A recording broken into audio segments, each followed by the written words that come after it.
Buckle up, kiddos, because today we're going on a journey through an epic anime full of betrayal, strategy, tragedy, and flashy fights. Does that sound awesome or what? Now, this review does contain certain bits of information that might be considered minor spoilers, but they don't really go beyond the first episode, and they are rather vague. So if you don't mind minor spoilers, keep watching. If you do, goodbye. Oh my god, you know what would be totally awesome? Something that granted any wish you wanted. Thankfully, the lucky souls in this anime have that wish-granting device, the Holy Grail. Unfortunately for them, they have to fight to the death, and only the last one standing can obtain the Holy Grail. To compete, they have to be a mage, and they have to summon a heroic spirit or servant that falls under the category of archer, rider, assassin, saber, lancer, berserker, or caster. There are 7 mages and servants, each with their own interesting characteristics and ideals. Now, let's check the competitors' profiles to see how important they are to the plot. Each mage will be assessed with their corresponding servant. How relevant they are to the plot and how much development they get will be rated on a 1 through 10 scale that will be presented on the screen. First up is Kritsugu, who has a dark and grueling past. He believes that you have to sacrifice the few to save the many. It seems that he's got the most information/development in his records. He has pages and pages on his past, while some of the other masters have barely anything. He seems to be the most important and focused on than any of the others. His servant is Saber, who seems to be the polar opposite to him. She believes in chivalry and doing things the good way, so to speak, while Kritsugu tends to do more of the dirty work. Next is Tokiomi, who just wants to prove that his bloodline is the strongest, and there isn't really anything else on him. He also has a wife and 2 children, Rin and Sakura. Rin has her own profile that says, "Do not open until Fate's Day Night Unlimited Blade works," although it says she's important for an episode. For no particular reason. His servant, Archer, is a stuck-up jerk that does whatever he wants when he wants. He believes he's superior to everyone else and remains that way the whole show. This other master, Karia, seemed to have joined with some pretty selfish intentions. It says he gets a fair amount of development too, even though he doesn't show up all that much. Meanwhile, Berserker remains angry for the majority of the battle. He only really turns up to stir things up until the very end. Then there's Kenneth, who, by his profile, sounds like a dick that just wants pride and recognition. And that's all there is on him. He's just kinda there to fill in one of the 7 positions. His servant, Lancer, does more. Kind of. He gets a past, motivations, and he seems like a cool dude, not to mention he's hot as hell.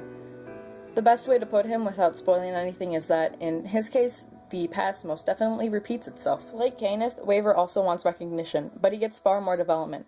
He starts out like a whiny little kid and grows into a much mature person. He seems the most realistic as well. He also has a very charismatic and friendly servant, Ryder, who compliments Waver well.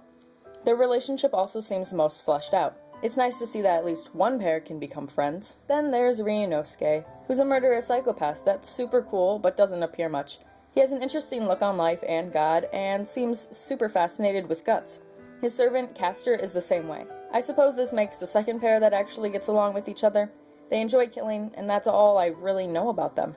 And lastly, there's Kotomine, who joined the battle to find out why he feels so empty inside.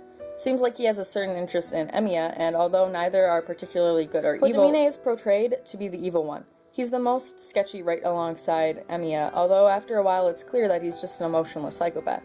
His servant, Assassin, literally accomplishes nothing. He was useless. Every participant is intriguing in some way, to say the least. No one is really good or bad, which is part of this battle's appeal. They're also very strategic, and a lot of the time there's more planning and strategy than actual battles. In other words, it's more character-driven than action-driven. Although when they do fight, it's epic and it looks beautiful. Speaking of looks, everything is breathless, with barely any hiccups. However, a lot of the time there are a lot of still frames where the participants are just standing there and talking, with little to nothing going on around them, making it boring for the eyes. That being said, what they are talking about is usually all you need, because they have great discussions on their ideals. Also, sometimes there's some jarring CG, but nothing to break the overall immersion. There isn't anything special about the soundtrack. It's there to do its job, and that's about it. Some tracks get you hyped up, but for the most part, it could be completely silent and I wouldn't even notice. That doesn't mean it's terrible, just average at best. I do love the openings in the first ending, however. Now, I can't adequately review this without talking about the writing. The story does feel dragged out at times, especially in the beginning when there are awesome fights that don't really get anywhere. They mostly feel like filler, although they are fun to watch. Also, in the middle, the show sort of loses its way, with a backstory that was a nice touch but ultimately sucked you out of the main conflicts and felt way out of place. The first episode is rather lengthy as well, but it was definitely needed in order to squeeze in all the info they wanted. It was meant to be a prequel, which means there are certain events that were put in place just for the other Fate Stay stories, regardless of how needed they actually were, like the Rin episode. I guess it also spoils stuff for the Heaven's Feel route, but I don't read the visual novels, so I don't really care about that.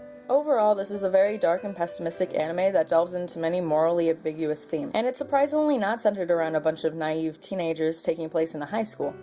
It's a really fun, epic ride that was never boring. With that, I'll leave this anime with the Watch It Before You Die award, an award only given to the best anime that you should most definitely see and own. If you enjoyed this review, please like, subscribe, or comment.